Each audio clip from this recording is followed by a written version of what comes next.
ये आसान सा टॉपिक भी देखने आ गए आप लोग। चलो कोई बात नहीं, अब आए हो तो वीडियो को बिना स्किप किए हुए अंत तक देखना, क्योंकि आज वाक्य भेद पहचानना, वाक्य परिवर्तन करना और उपवाक्य छांटना, इन तीनों को बहुत आसान तरीके से समझने वाले हैं, और वो भी बिल्कुल आसान सी सिंपल सी ट्रिक के साथ। तो आइए शुरू करते हैं। नमस्ते, मेरा नाम आशीष है। वाक्य के भी दो प्रकार के प्रकार होते हैं, एक अर्थ की दृष्टि से वाक्य भेद और एक रचना की दृष्टि से वाक्य भेद। अर्थ की दृष्टि से वाक्य के भेद 8 होते हैं, जो हैं ये, और रचना की दृष्टि से वाक्य के 3 भेद होते हैं, सरल वाक्य, संयुक्त वाक्य और मिश्रित वाक्य। आज हम इनके बारे में ही बात करेंगे। कुछ वाक्य देखिए, पहला है राम पुस्तक पढ़ता है, दूसरा है राम पुस्तक पढ़ता है और श्याम क्रिकेट खेलता है, और तीसरा है राम ने कहा कि श्याम क्रिकेट खेलता है। इन तीनों वाक्यों में सबसे पहले हमें क्रिया छांटनी है। वाक्य में जो काम हो रहा है वह क्रिया होती है। जैसे इसमें पढ़ना क्रिया है, इसीलिए पढ़ता है क्रिया हुई। इसमें पढ़ता है और खेलता है, 2 क्रियाएं हैं। और इसी तरह से इसमें भी कहना और खेलना यानी कहा और खेलता है, 2 क्रियाएं हैं। अब ध्यान से देखो, जिस वाक्य में एक ही मुख्य क्रिया है वह वाक्य 100% सरल वाक्य ही होगा, और जिस वाक्य में 2 या 2 से ज्यादा क्रिया होंगी वह संयुक्त वाक्य भी हो सकता है और वो मिश्रित वाक्य भी हो सकता है। इन दोनों में से कौन सा होगा, आइए समझते हैं। ध्यान से देखो इन 2 वाक्यों को। इनमें से एक वाक्य में 2 पूरे पूरे वाक्य हैं और एक वाक्य में एक अधूरा है और एक पूरा है। जिसमें 2 पूरे पूरे वाक्य हैं वह संयुक्त वाक्य कहलाएगा 100%, और जिस वाक्य में एक अधूरा है, दूसरा अधूरा हो या पूरा इससे फर्क नहीं पड़ता, दोनों में से एक अधूरा होना चाहिए, वह पक्का मिश्रित वाक्य ही होगा। पूरा वाक्य होने से क्या मतलब है यह भी समझा देता हूं। जैसे राम पुस्तक पढ़ता है और श्याम क्रिकेट खेलता है, ये दोनों पूरे पूरे वाक्य हैं, यानी ये दोनों अपने आप में पूरा अर्थ दे रहे हैं। अगर हम राम पुस्तक पढ़ता है को अलग या स्वतंत्र लिख दें तो यह पूरा अर्थ देगा, हम इसे अलग से लिख सकते हैं। ऐसे ही श्याम क्रिकेट खेलता है को अगर हम अलग लिख दें तो यह भी पूरा अर्थ देगा, इसे भी हम अलग से लिख सकते हैं। तो 2 क्रिया आने की वजह से और दोनों वाक्य पूरा पूरा होने की वजह से यह संयुक्त वाक्य कहलाएगा। अब इसमें देखो, राम ने कहा कि श्याम क्रिकेट खेलता है, इस वाक्य में भी 2 क्रियाएं हैं, लेकिन इस वाक्य में एक अधूरा वाक्य भी है जो है राम ने कहा। यह अपने आप में पूरा नहीं है, इसे हम स्वतंत्र रूप से लिख भी दें तो यह अपने आप में एक जिज्ञासा उत्पन्न करता है। जैसे अगर आपको कोई कहे, मान लो आपको किसी ने कहा कि राम ने कहा, अब आप सोचने लग जाओगे कि शायद आगे कुछ कहेगा वो, है ना, सामने वाला कुछ कहने वाला है, तो आप इंतजार करोगे, इसीलिए इसे हम अधूरा कहेंगे। और श्याम क्रिकेट खेलता है, यह वाक्य अधूरा हो या पूरा इससे फर्क नहीं पड़ता, दोनों में से एक वाक्य अधूरा होना चाहिए, तो वह अपने आप ही मिश्रित वाक्य बन जाएगा। बात यहां तक समझ में आई तो यस और नो का कमेंट करना मत भूलना। देखना चाहता हूं कितने बच्चे मेरी बात अच्छे से समझ गए। कुछ और एग्जांपल्स देखिए। राकेश मोहन के घर गया, अब इस वाक्य में गया शब्द क्रिया है और सिर्फ एक ही क्रिया है और तो है नहीं, इसीलिए यह सरल वाक्य है। सुशांत मेरा अच्छा मित्र बन गया लेकिन मेरे साथ नहीं रहता, अब इस वाक्य में बन गया और रहता 2 क्रियाएं हैं। अब यह तो पक्का है कि यह संयुक्त वाक्य या मिश्रित वाक्य में से है। अब आगे देखो, सुशांत मेरा अच्छा मित्र बन गया, यह अपने आप में पूरा है, मेरे साथ नहीं रहता यह भी, तो 2 पूरे पूरे वाक्य होने की वजह से यह संयुक्त वाक्य है। ठीक है, अब ये वाक्य देखो, रोहन ने बताया कि कल छुट्टी रहेगी, इस वाक्य में 2 क्रियाएं तो हैं लेकिन एक अधूरा वाक्य है जो है रोहन ने बताया, इसीलिए यह मिश्रित वाक्य कहलाएगा। और ये जो की है, ये की शब्द वाक्यों को जोड़ने वाला है जिसे योजक कहते हैं, इसमें लेकिन योजक है। अब तक आपको सरल वाक्य तो अच्छे से समझ में आ गया होगा, संयुक्त और मिश्रित को और अच्छे से समझते हैं। जब रामानुज आएगा तो सुमित चला जाएगा, आसमान में बादल छा गए परंतु बिजली नहीं चमकी। इन दोनों वाक्यों में 2 क्रियाएं हैं। जब रामानुज आएगा, इतना बोलकर कोई चुप नहीं रह सकता, क्यों? क्योंकि एक अधूरी सेंस दे रहा है यह वाक्य, इसीलिए यह वाक्य मिश्रित वाक्य कहलाएगा। मिश्रित को मिश्र वाक्य और जटिल वाक्य भी कहते हैं, बात एक ही है। इसमें देखो, आसमान में बादल छा गए एक, और बिजली नहीं चमकी दो। ये दो पूरे पूरे वाक्य हैं जिसकी वजह से ये संयुक्त वाक्य है, और ये जो परंतु शब्द है ये योजक है। अब सच सच बताऊं तो आपको सरल और संयुक्त वाक्य तो काफी हद तक समझ में आ चुका है, परंतु मिश्रित वाक्य में अभी भी आपको थोड़ी बहुत कंफ्यूजन है ना? कोई बात नहीं, अब हम इसको एक ट्रिक के माध्यम से ही समझते हैं। देखिए, मिश्रित वाक्य में 99% ये शब्द देखने को मिलेंगे आपको, जैसे यदि, अगर, चूंकि, की कौन सा? जिसमें छोटी ई की मात्रा होती है, ध्यान रखना, छोटी ई की मात्रा, और ज से शुरू होने वाले शब्द। अगर आपको ये शब्द देखने को मिल जाए किसी भी वाक्य में तो वह 100% मिश्रित वाक्य ही होगा। ध्यान रखना, ज से शुरू होने वाले शब्द कैसे? जैसे जब, जो, जहां, जिसको, जिनको, जिसे, जिससे, जितना, जिसमें, जिन्होंने, जिनके, जैसे, जो, इस तरह से बहुत से होते हैं। एक दो आप भी कमेंट करके बताना, देखते हैं कितने बच्चे समझ गए कि मैं किस तरह के शब्दों की बात कर रहा हूं। तो इस तरह के शब्द और इस तरह के शब्द अगर आपको किसी भी वाक्य में मिल जाएं तो समझ जाना वह मिश्रित वाक्य ही है। उदाहरण देखिए, आपके सामने कुछ वाक्य लिखे हुए हैं, इन सभी में की, यदि और ज से शुरू होने वाले शब्द हैं, जिसके कारण ये सभी मिश्रित वाक्य हैं। और ये सब मिश्रित वाक्य हैं, इस बात से भी साबित होता है कि इन सब में एक एक अधूरा वाक्य जरूर है। जैसे इसमें देखो, वह मेरा भाई है जो बाहर खड़ा है। जो बाहर खड़ा है, यह वाक्य स्वतंत्र नहीं लिख सकते। क्यों?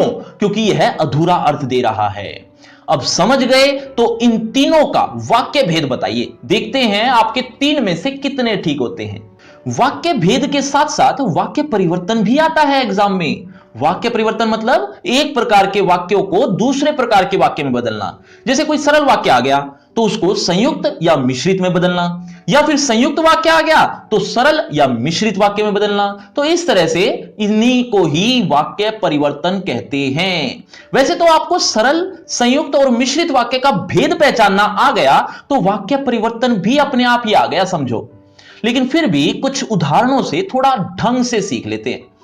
मेरी गाय काली है और खेत में चर रही है, यह संयुक्त वाक्य है और इसे सरल वाक्य में बदलना है।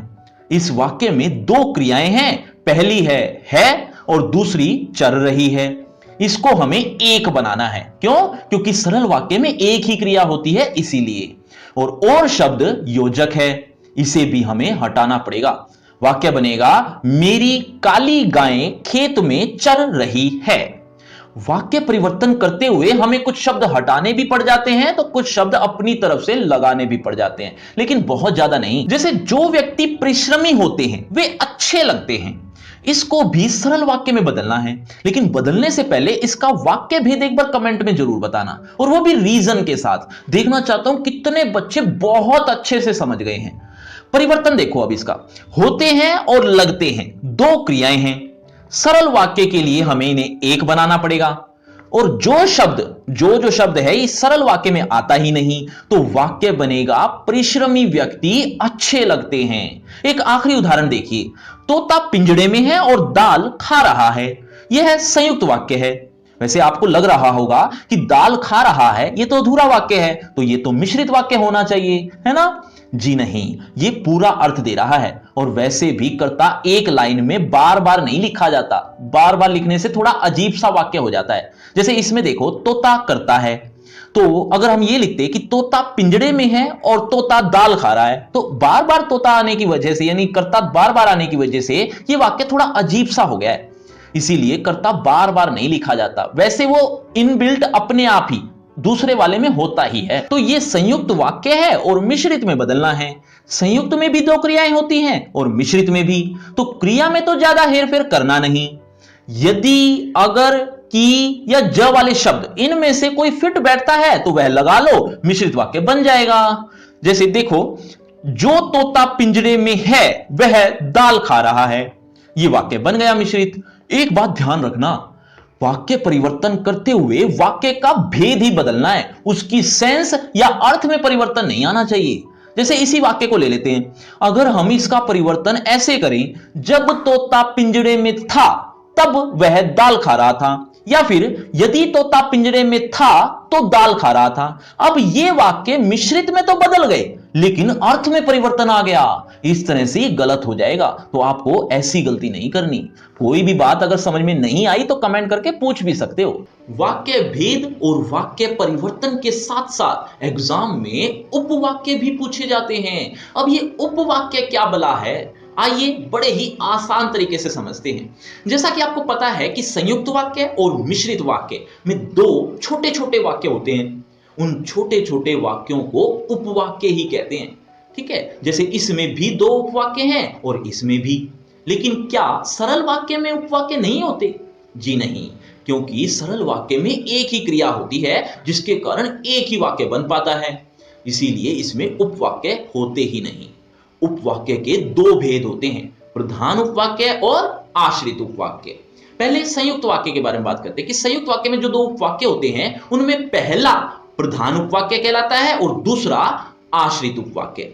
ये तो आसान था, याद रख लोगे आसानी से और हो भी गया होगा याद। लेकिन अगर आपसे एग्जाम में मिश्रित वाक्य में आश्रित उपवाक्य और प्रधान उपवाक्य छांटने के लिए कहा जाए तो ये इतना आसान नहीं है। मिश्रित वाक्य में ऐसा नहीं कि पहला प्रधान और दूसरा आश्रित, इतना आसान नहीं होता, लेकिन इतना मुश्किल भी नहीं होता। एक ट्रिक से बहुत आसानी से सीख लेंगे। आपको पता ही है कि लगभग हर एक मिश्रित वाक्य में कि, यदि, अगर और ज वाले शब्द मिलते हैं।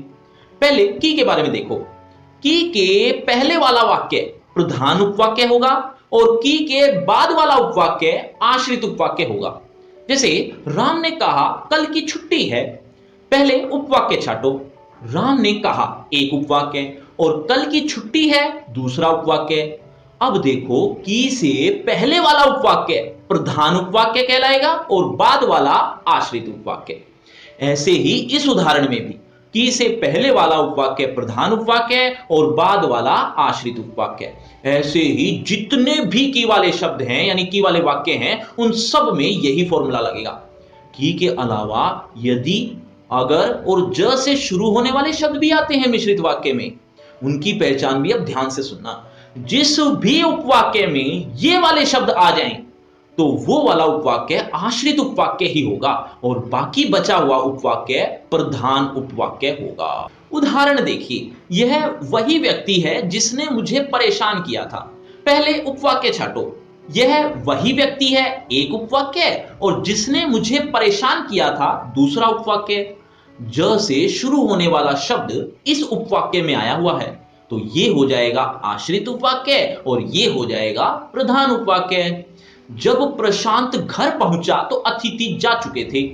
इन दो उपवाक्यों में ज वाला शब्द इस उपवाक्य में है तो ये आश्रित हो जाएगा और ये प्रधान उपवाक्य है। एक और देखो, यदि तुम घर आते तो मैं भी आता।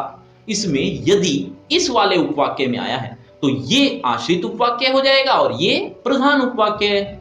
अब समझ आ गया तो वीडियो को शेयर और चैनल को सब्सक्राइब करना तो बनता है।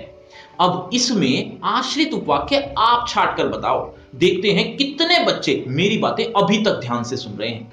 वाक्य के अंदर उपवाक्य होते हैं और उपवाक्य के दो भेद होते हैं, प्रधान उपवाक्य और आश्रित उपवाक्य। लेकिन आश्रित उपवाक्य के भी भेद होते हैं और वो भी तीन, जो आपके एग्जाम में सबसे ज्यादा काम आएंगे। संज्ञा उपवाक्य, विशेषण उपवाक्य और क्रिया विशेषण उपवाक्य। एग्जाम में आपसे प्रधान उपवाक्य छांटने के लिए कहा जाए तो आप आसानी से बता दोगे क्योंकि आप सीख चुके हो। लेकिन अगर आपसे आश्रित उपवाक्य के बारे में पूछा जाए तो आपको इन तीनों भेदों में से ही बताना पड़ेगा और कोई मुश्किल नहीं है, बिल्कुल सिंपल सी ट्रिक है, उससे आपको समझ में आ जाएगा। पहले ही हम सीख चुके हैं कि जिस वाक्य में की शब्द आ जाए उससे पहले वाला वाक्य प्रधान उपवाक्य होता है और उसके बाद वाला आश्रित उपवाक्य। लेकिन आश्रित का कौन सा भेद होगा? आश्रित का भेद होगा संज्ञा उपवाक्य। मतलब जिस वाक्य में की आ गया उसके बाद वाला उपवाक्य संज्ञा उपवाक्य ही होगा। संज्ञा उपवाक्य सिर्फ की वाले वाक्य में ही होगा, ध्यान रखना। जैसे इस उदाहरण में भी ये वाला संज्ञा उपवाक्य है और ये प्रधान उपवाक्य। एग्जाम में आपसे आश्रित उपवाक्य मिश्रित वाक्यों में से ही पूछे जाएंगे और मिश्रित वाक्यों में आपको की, यदि, अगर और ज से शुरू होने वाले शब्द ही मिलते हैं। इनमें की तो क्लियर हो गया कि ये संज्ञा उपवाक्य में होगा और बाकी बचे कितने शब्द? बाकी बचे 3 शब्द। एक्चुअल में 3 नहीं है, ज से शुरू होने वाले शब्द तो बहुत से होते हैं, यानी कई होते हैं। तो इन सब को मिलाकर मान लेते हैं इन सब को मिलाकर 30 से 35 शब्द बन गए। मान लो इन 30-35 शब्दों में से ये 9 शब्द मैंने अलग कर लिए। ये 9 शब्द ही हैं जो विशेषण उपवाक्य में आएंगे और बाकी बचे हुए जितने भी शब्द हैं वे सब के सब क्रिया विशेषण में ही आएंगे। वो चाहे 20 बच गए या 25, जितने भी हैं, बाकी बचे हुए सब के सब क्रिया विशेषण में आएंगे। थोड़ा कम समझ में आया हो तो उदाहरण से आपको सब क्लियर हो जाएगा। उदाहरण देखो, मैंने एक आदमी देखा जो बहुत बीमार था। इस वाक्य में ये प्रधान उपवाक्य है और ये आश्रित उपवाक्य है, लेकिन आश्रित का कौन सा भेद? इसमें जो शब्द आया है, जो शब्द आता है विशेषण उपवाक्य में, इसीलिए ये विशेषण उपवाक्य है।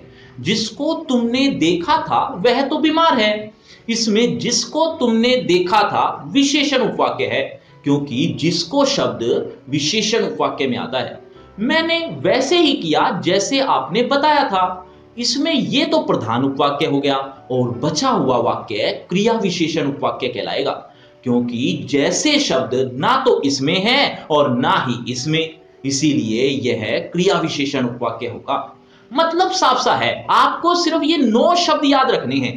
आपको क्रिया विशेषण के शब्द याद रखने की जरूरत नहीं है, क्योंकि की वाले जो शब्द हैं वो तो संज्ञा उपवाक्य में आ गए और ये 9 शब्द शायद आपको याद भी हो गए होंगे। ये 9 शब्द विशेषण उपवाक्य में आएंगे और बाकी बचे हुए यदि, अगर, जहां, जैसे, जिस तरह वगैरह वगैरह वगैरह सब के सब क्रिया विशेषण उपवाक्य की पहचान है।